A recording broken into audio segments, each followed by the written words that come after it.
Fatos são teimosos. Sejam quais forem nossos desejos ou paixões, eles não podem alterar os fatos e as evidências.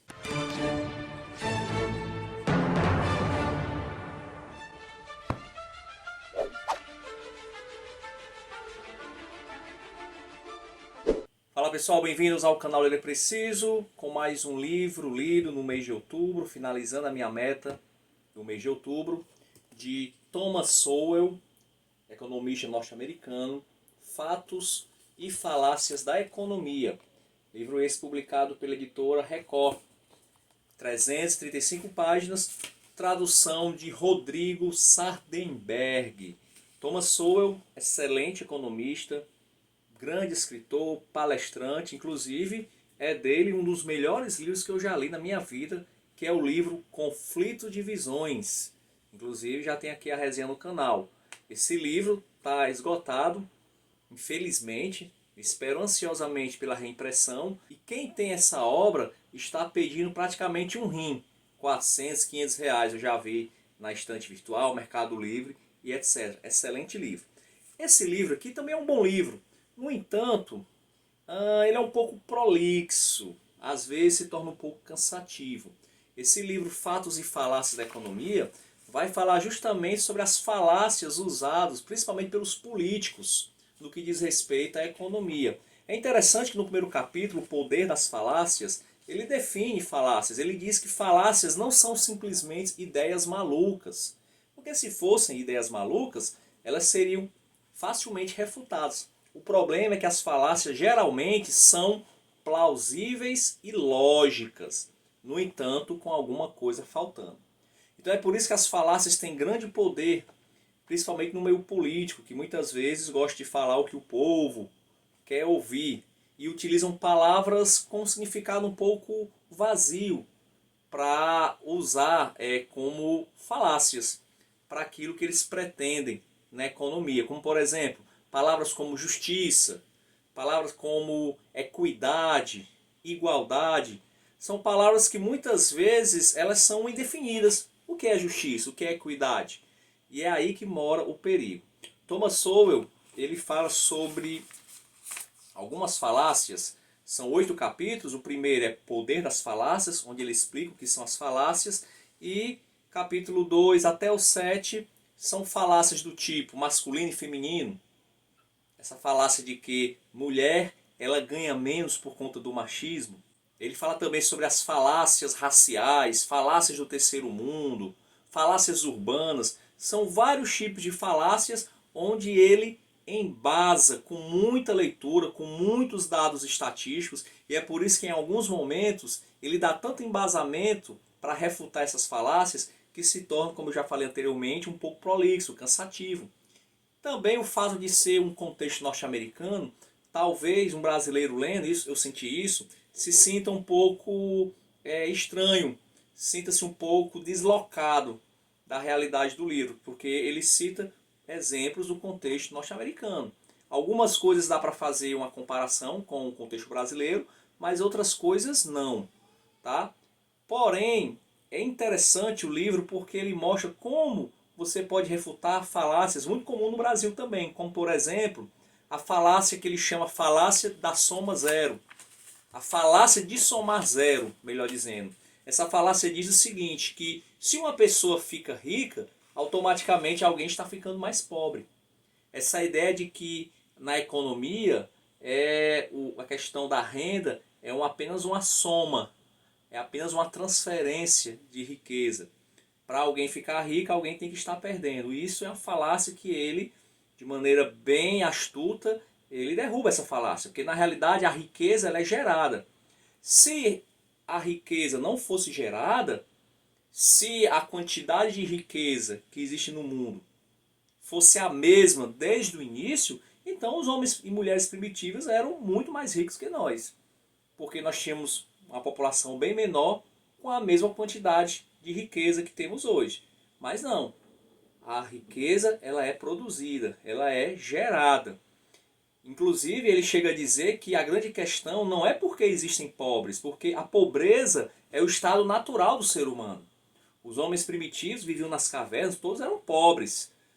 né? Não havia aquele um paraíso onde tudo era dado, o alimento brotava em árvores. Não, era os nossos antepassados sofreram para poder domar a natureza, para poder criar civilizações. Então, a questão não é por que existem pobres, porque isso é o estado natural. A questão é por que existem ricos. Como é criada a riqueza, e essa riqueza realmente é criada.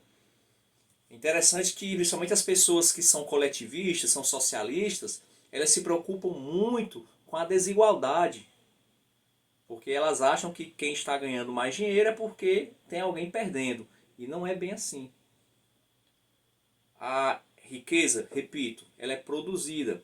E não importa, usando aqui o exemplo que a Margaret Thatcher uma vez deu lá no Parlamento Britânico, que não importa se o rico fica mais rico. Não importa se a desigualdade aumenta, desde que o pobre fique menos pobre. Então, se o rico está aqui, o pobre está aqui, não tem problema o rico vir para cá, desde que o pobre também suba. Ou seja, que a condição do pobre melhore e que a sua qualidade de vida também melhore. Só que o pessoal da esquerda, o pessoal socialista, tem pavor a essa palavra desigualdade. Parece até que eles ficam satisfeitos quando o rico desce e o pobre também desce um pouco. Por quê? Porque a desigualdade diminuiu. Então, para eles está tudo bem. O que importa é que não haja desigualdade. Que o rico desça mais e o pobre desça mais um pouquinho, fique mais pobre.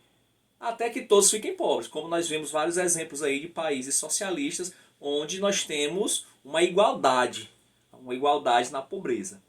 Então, o melhor é que tenhamos desigualdade mesmo, não tem problema. Eu, pelo menos, não tenho problema nenhum que o Luiz Barsi Filho, que é o maior investidor, pessoa física da Bolsa de Valores, que ele fique muito rico. Não tenho problema nenhum.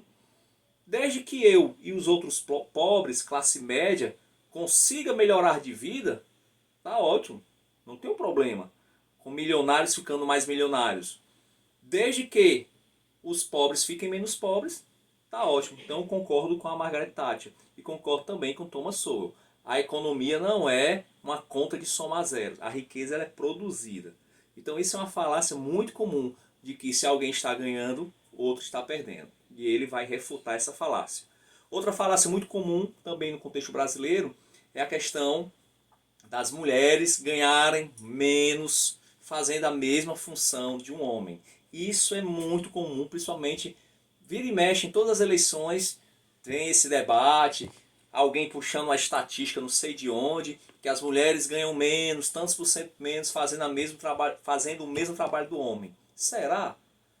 Pensem comigo.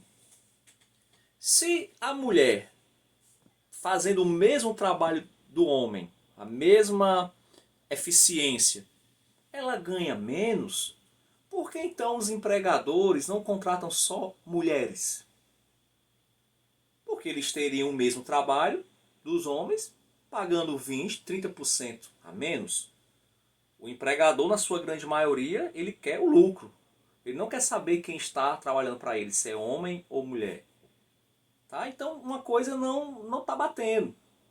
Você dizer que as mulheres produzem a mesma coisa que os homens e ganham menos, era para ter então só mulheres trabalhando. Era uma forma de aumentar o lucro da empresa.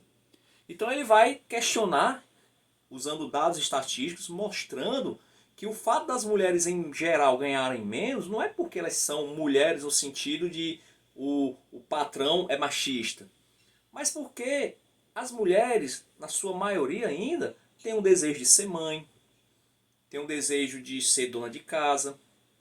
Quando engravidam, elas acabam saindo por um tempo do mercado de trabalho. E isso muitas vezes atrapalha porque elas ficam desatualizadas, principalmente se o emprego delas for na área da TI, da tecnologia. E os melhores empregos, os que pagam os melhores salários, são nessa área da tecnologia. E 3, 4, 5 meses você fora do mercado é muita coisa, porque a tecnologia está sempre se atualizando. Tá? Então, as mulheres, elas realmente, com a gravidez, elas carregam um ônus maior do que o homem. Isso é evidente. Por mais que o pai seja presente, a mulher ela sempre vai ter mais tempo dedicado, né, à sua prole. Outra coisa, ainda que a mulher não case ou ainda que a mulher não tenha filhos, só a possibilidade dela vir a engravidar muitas vezes atrapalha também ela chegar a cargos executivos de grandes empresas, porque os acionistas, os donos da empresa, sempre eles ficam com o pé atrás. A gente vai colocar essa mulher, ela é muito competente, mas ela pode engravidar, né? Então é um cargo de confiança que a gente não pode correr esse risco. E isso acaba atrapalhando também mulheres a galgarem espaços maiores, em grandes empresas, maiores salários. Eu lembro há uns 10 anos atrás, conversando com uma estudante, e a mãe dela tinha uma empresa, não lembro bem que tipo de empresa era. E ela falou que a mãe dela não contratava mulheres porque as mulheres engravidam. Olha só, uma mulher, dona de uma empresa, não contratava mulheres porque mulheres engravidam e é prejuízo para a empresa. Porque se ela engravidar, a empresa não pode demitir, a gestante vai ficar um tempo em casa, né, na sua licença, e a empresa vai ter que pagar outra pessoa para fazer o trabalho da gestante que está de licença. Então veja que não é questão porque é mulher, não é questão de machismo, são negócios. O capitalismo é assim, lucro, a empresa pensa no lucro. A empresa, muitas vezes, ela não está preocupada com as aspirações pessoais das pessoas. Ele vai falar das falácias raciais também, que é outro ponto bem importante. Essa questão dos negros ganharem menos também. Aqui no Brasil, essa discussão ainda não é tão profunda, é mais a questão da mulher. Mas lá nos Estados Unidos é muito patente essa discussão de negro ganhar menos que o branco. E se for uma mulher negra, ainda é mais gritante ainda. Então ele vai mostrar algumas estatísticas que não é bem assim como muita gente diz, certo? Então outras falácias também, o terceiro mundo, falácia do terceiro mundo. O terceiro mundo é terceiro mundo, que são os países pobres, por causa dos países ricos. Será que é bem assim? Ele não tira a responsabilidade do imperialismo, né, do colonialismo que houve. Ele não tira a responsabilidade dos países colonialistas, né, do século XVIII, século XIX, mas aí também ele mostra que muito do que está acontecendo hoje nos países terceiro mundo, países pobres, muitas vezes é culpa dos próprios governantes do país que não querem fazer reformas, que são corruptos, tá? que não permitem um livre mercado. Então é muito fácil você dizer que a culpa é só dos países ricos. Ele dá exemplos de regiões do mundo que até pouco tempo atrás eram colônias e hoje prosperam, como Taiwan, como Hong Kong, e de países que eram ricos e hoje sofrem com a pobreza, a Argentina, por exemplo. Então, essa questão da pobreza do terceiro mundo, ela também é fruto de escolhas políticas equivocadas e não apenas culpa do imperialismo. Então, é um livro que eu indico, Thomas Sowell sempre é indicado, apesar, como eu disse, ser um pouco cansativa a leitura, mas eu creio que vale a pena porque tem alguns argumentos bem interessantes para refutar essas falácias muito usadas no mundo político de hoje. Se você ficou até aqui e gostou do vídeo, dê um gostei. Se não gostou, um não gostei. Se inscreva no canal. Até a próxima e vamos ler, porque ler é preciso.